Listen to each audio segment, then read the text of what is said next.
اللہ کو ذات کے اعتبار سے کیسے تصور کریں؟ اللہ حضر جلال کے بارے میں صحیح مسلم کی روایت ہے جہاں اس بات کا تذکرہ ہے کہ اللہ کے پیارے پیغمبر سدرۃ المنتہا میں گئے تو اللہ تعالیٰ کو دیکھا یا نہیں دیکھا؟ تو اللہ حضر جلال نے فرمایا تھا نور انا اراہ، اللہ حضر جلال نور ہے، میں کیسے دیکھ سکتا ہوں؟ تو اللہ حضر جلال کو رسول اللہ صلی اللہ علیہ وسلم نے خواب میں تو دیکھا لیکن بیداری کی حالت میں نہیں دیکھا۔ اور سیدہ عائشہ رضی اللہ تعالی عنہ فرمایا کرتی تھی جو یہ کہتا ہے کہ اللہ حضر جلال کو اللہ کے پیارے پیغمبر نے بیداری کی حالت میں دیکھا فَهُوَ مِنْ أَفْرَ الْفِرْيَا، اس نے دنیا کا سب سے بڑا جھوٹ باندھا۔ تو اللہ حضر جلال کی ذات نور سے ہے تو اللہ حضر جلال کی ذات کے بارے میں جو بات آئی ہے ہم وہی بیان کر سکتے ہیں۔ اس کی ماہیت، اس کی کیفیت یہ مسلمانوں کے سوال نہیں ہے۔ اس لیے امام مالک کے پاس جب ایک شخص آیا تو جب اس نے پوچھا کہ اللہ حضر جلال کہاں ہیں، فرمایا مستوی علی العرش ہے۔ استوا کا معنی ہے علی وارتفع، صحیح بخاری میں ابو العالیہ کی روایت، بلند ہوئے، ارتفع اور علی دونوں کا ایک معنی ہے۔ کیسے ہوئے؟ جیسے اس کی شان کو لائق، بتایا نہیں، اللہ حضر جلال نے بتایا نہیں۔ اور یہاں میں ایک چھوٹا سا مکالمہ جو زندیق لوگوں کا اور ایک عالم کا ہوا۔ زنادقہ اس کو کہتے ہیں، زندیق جو اللہ کے انکار کرنے والے۔ اس نے سوال کیا اچھا یہ بتاؤ اللہ کس کا بیٹا ہے؟ نعوذ باللہ من ذالک، اور اللہ کی اولاد کتنی ہے؟ تو انہوں نے جواب دیا اللہ الصمد لم یلد ولم یولد ولم یکن له کفوا احد، وہ تنہا ہے، اس کا کوئی ہمسر نہیں، نہ وہ کسی کا بیٹا ہے اور نہ ہی اس کا کوئی بیٹا ہے۔ زندیق نے دوسرا سوال کیا یہ تم کیا کہتے ہو کہ شیطان آگ سے ہے اور آگ میں پھینکا جائے گا تو کیا اس کو نقصان ہوگا؟ اس نے کہا اگر اجازت ہو تو یہ میں پریکٹیکل کر کے دکھاؤں گا۔ کہا دکھاؤ۔ اس نے مٹی کا ڈھیلا پکڑا اور اس کے سر پہ دے مارا۔ وقت کا حکمران یہ مناظرہ کروا رہا تھا۔ اس نے کہا یہ کیا کیا؟ تو خون بہنے لگ گیا۔ کہا میں نے پہلے کہا تھا کہ میں پریکٹیکل کر کے دکھاؤں گا۔ اسے پوچھو اس کو کیا ہوا ہے؟ کہتا ہے سر پھٹ گیا ہے، خون بہ رہا ہے۔ کہا کیوں؟ تو مٹی سے پیدا کیے گئے ہو، میں نے مٹی ہی ماری ہے، سر کیسے پھٹا ہے؟ کہتا اچھا یہ بتاؤ کہ اللہ کدھر ہے مجھے دکھاؤ۔ کہا ٹھیک، میری ایک شرط ہے۔ یہ کون سی شرط ہے؟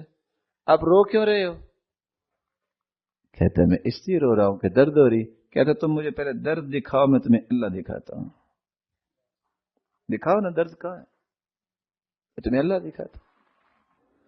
اس نے پھر سوال کیا اچھا یہ بتاؤ اللہ حضر جلال کا چہرہ اس وقت مشرق میں ہے کہ مغرب میں ہے کہ شمال میں ہے کہ جنوب میں ہے؟ کہا تمہارے گھر میں چراغ ہے؟ جی ہے۔ اندھیر کمرے میں اگر لا کے چراغ رکھیں تو چراغ کا چہرہ کس طرف ہوگا؟ کہتا ہے چاروں طرف۔ کہ اللہ نور السماوات والارض، زمین و آسمانوں کی روشنی تو اللہ ہی دینے والا ہے۔ کہا چل یہ بتاؤ اللہ سے پہلے کیا تھا؟ کہا کوئی بھی نہیں۔ والاول لیس قبلہ شیء، اللہ ہی اول ہے، اس سے پہلے کچھ نہیں تھا۔ کہا یہ کیسے ہو سکتا ہے؟ کہا گنتی یاد ہے؟ کہتے یاد ہے۔ کہتے بتاؤ 3 سے پہلے کیا تھا؟ کہتے 2۔ 2 سے پہلے کیا ہے؟ کہتے 1۔ کہتے 1 سے پہلے کیا ہے؟ کہتے کچھ بھی نہیں۔ کہا تیری گنتی میں کچھ نہیں ہے تو حقیقت میں اللہ سے پہلے بھی کوئی نہیں تھا۔ کہتا آخری سوال اس کا جواب دے دو تو میں مان لوں گا کہ اللہ کی ذات کوئی ہے اور آپ نے دلائل دے دیے۔ اس وقت اللہ کیا کر رہے ہیں؟ کہا پریکٹیکل کر کے دکھاؤں گا۔ کہا ٹھیک ہے، کہا نیچے آؤ۔ کرسی سے نیچے اس کو بلایا اور خود جا کے کرسی پہ بیٹھا۔ کہا اللہ اس وقت آپ کو آپ کی کرسی سے نیچے اتار کے مجھے بٹھا کے مجھے عزت دے رہے ہیں، تجھے ذلیل کر رہے ہیں۔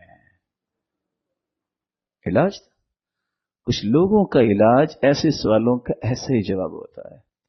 باقلانی بہت بڑے عالم تھے، تو جب عیسائی بادشاہ نے چاہا ذلیل کرنا تو اس نے جہاں سے لوگ آتے تھے تو چھوٹا سا دروازہ رکھا کہ جو بھی آتا تھوڑا سا جھک کے گزرے۔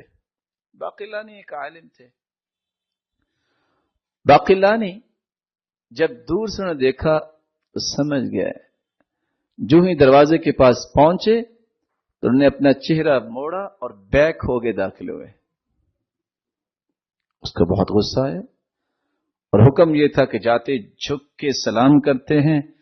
اس نے جاتے پہلی بات یہ باقلانی رحمہ اللہ نے کہی، کیا حال ہے آپ کے بچوں کا اور گھر والوں کا؟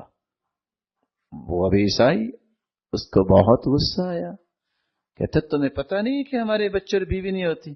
کہا ماشاءاللہ تنزہون انفسکم من الاولاد والزوجات ولا تنزہون اللہ، اپنے آپ کو پاک سمجھتے ہو کہ بیوی اور بچے نہیں اور اللہ کی پاکی کو مانتے نہیں۔ سمجھانا ہی چاہ رہے تھے۔ اس نے جاتے پہلا سوال کیا، اچھا یہ بتاؤ ما قصۃ عائشہ، وہ عائشہ کا قصہ کیا تھا رضی اللہ عنہ؟ صرف تعریض کی، تانا دینے کے لیے کہ اس پہ تہمت لگی تھی۔ تو باقلانی کو اللہ نے کیسا دماغ دیا تھا، کہتے ہیں قصۃ عائشہ زی قصۃ مریم، سیدہ عائشہ کا قصہ وہی ہے جو مریم علیہ السلام کا قصہ ہے، اور فرق صرف اتنا ہے کہ سیدہ عائشہ کا تو کوئی بیٹا بھی نہیں تھا، مریم تو بیٹا بھی لے آئی تھی جو اللہ ذو الجلال کے حکم سے پیدا ہوا تھا، اور دونوں ہی تہمتیں تھیں۔ خاموش ہو گیا۔ کہتا آخری سوال، کہتا سمجھ نہیں آتی 40 سالہ انسان یعنی اللہ کے رسول صلی اللہ علیہ وسلم اور 9 سالہ بچی کے ساتھ شادی کر رہے، اہو معقول، یہ معقول ہے؟ کہتے ہیں یہ اسی طرح یہ معقول ہے کہ اتنا بڑا خالق اور مریم کے ساتھ شادی، اگر وہ معقول ہے تو یہ بھی معقول ہے۔ تو اس لیے بعض دفعہ ایسے سوالات معاشرے میں آتے ہیں جن کو آپ کو سمجھنا چاہیے۔ اور آج کل بہت بڑی مصیبت آ گئی ہے، جب سے یہ نیٹ آیا اور جب سے یہ آرتھوڈاکسی آئی، یہ فتنے آئے، نوجوان نسل اس وقت پریشان ہے۔ اور آپ نے شاید سنا ہو کہ نہ سنا ہو، ہیں تو دانشگاہیں، ہماری ضرورت بھی ہے، اللہ تعالیٰ قائم رکھے یونیورسٹیوں اور کالجوں کو، لیکن آج وہاں کے پڑھنے والے یہ کہتے نظر آتے ہیں، نہ جانے کیوں آئی ایم ایکس مسلم، میں سابقہ مسلمان تھا اب میں مطمئن نہیں رہا، صرف اس وجہ سے کہ ان کی تربیت کرنے والا اس وقت گم ہو گیا ہے۔ کس نے تربیت کرنی ہے؟